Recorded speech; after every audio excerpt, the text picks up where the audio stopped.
भारत छोड़ो न्याय यात्रा में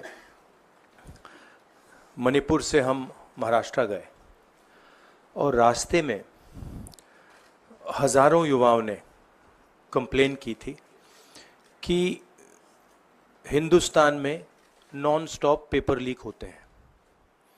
और आज आप सबको मालूम है कि NEET paper and UGC NET के जो पेपर्स हैं वो लीक हुए हैं और एक कैंसिल भी हुआ है। कहा जा रहा था कि नरेंद्र मोदी जी ने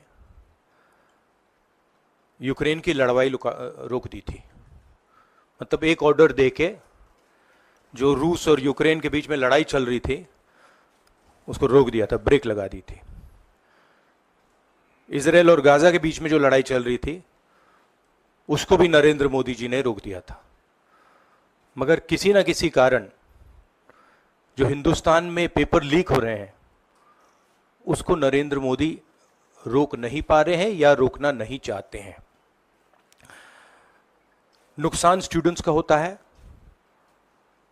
जो हिंदुस्तान के स्टूडेंट्स हैं, मैं जानता हूं कि आप इन एग्जाम्स के लिए महीनों सालों काम करते हो। ये आपका फ्यूचर है और आपके फ्यूचर से खिलवाड़ किया जा रहा है।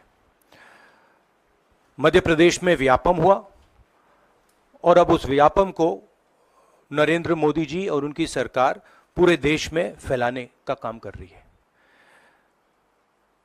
मैं इंस्टीट्यूशनल कैप्चर की बात करता हूं, मीडिया की बात करी, अलग अलग हिंदुस्तान के जो संस्थाएं हैं उनकी बात की।